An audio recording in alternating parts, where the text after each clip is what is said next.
بسم اللہ الرحمن الرحیم۔ السلام علیکم۔ مجھے امید ہے کہ آپ سب خیر خیریت سے ہوں گے۔ آج کل کی مصروف زندگی انسان کو بہت تھکا دیتی ہے اور دن بھر کے مصروف دن کے بعد جب رات میں بستر نظر آتا ہے تو دل چاہتا ہے کہ بس اس پر فوراً لیٹ کے سو جائیں۔ لہٰذا کچھ لوگوں کو تھکے ہوئے دن کے بعد جیسے ہی بستر نظر آتا ہے وہ فوراً الٹے ہو کے اس پر سو جاتے ہیں۔ ہر کوئی شخص مختلف طریقوں سے سوتا ہے۔ کچھ افراد زیادہ جگہ لے کے سوتے ہیں، کچھ لوگ بالکل سمٹ کے سوتے ہیں اور کچھ لوگ ایسے بھی ہوتے ہیں جو پیٹ کے بل اوندے ہو کے سوتے ہیں۔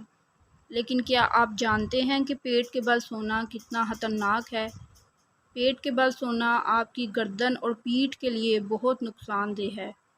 پیٹ کے بل سونے سے آپ کی نیند میں بھی خلل پیدا ہوتا ہے، جس کے باعث اگلے دن آپ کا دن بالکل اچھا نہیں گزرتا اور تھکا تھکا محسوس کرتے ہیں۔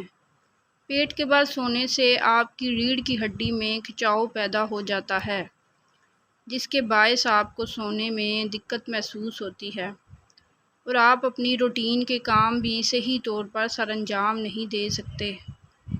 پیٹ کے بل سونے سے آپ کے جسم کے کون کون سے حصے متاثر ہوتے ہیں؟ وہ درج ذیل ہیں۔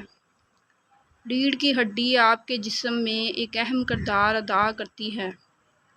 اگر یہ صحیح طور پر کام نہیں کرے گی تو آپ کا پورا جسم متاثر ہوگا اور آپ کوئی بھی کام صحیح طریقے سے سر انجام نہیں دے سکتے۔ اس کے علاوہ پیٹ کے بل سونے سے آپ کے جسم کے کئی سارے حصے سن ہونے شروع ہو جاتے ہیں۔ پیٹ کے بل سونے سے گردن بھی متاثر ہوتی ہے۔ مسلسل الٹے یا پیٹ کے بل سونے سے آپ کی گردن میں درد بیٹھ جاتا ہے اور آپ آسانی کے ساتھ گردن کو حرکت نہیں دے سکتے ہیں۔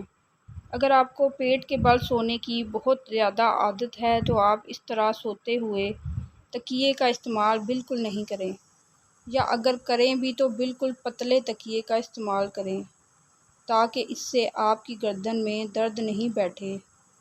جب آپ صبح سو کے اٹھیں تو اپنے جسم کو اسٹریچ کریں، اس عمل سے آپ کا جسم نارمل ہو جائے گا۔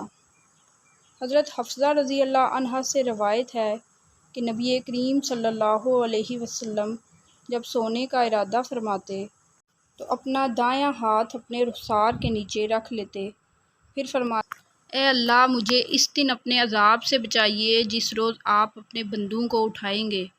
حضرت حذیفہ رضی اللہ عنہ فرماتے ہیں کہ نبی کریم صلی اللہ علیہ وسلم جب سوتے تو فرماتے، اللہم بسمک اموت و احیا، اے اللہ میں آپ کے نام کے ساتھ زندہ ہوں اور آپ کے نام کے ساتھ ہی مرتا ہوں۔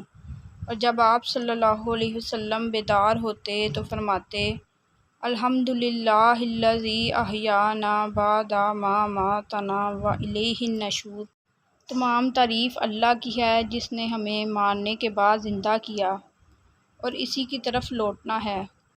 مجھے امید ہے کہ آپ کو میری یہ سبق آموز ویڈیو ضرور اچھی لگی ہوگی۔ چینل کو سبسکرائب کرنا نہ بھولیں اور کمنٹ سیکشن میں اپنی رائے کا اظہار ضرور کیا کریں۔ شکریہ۔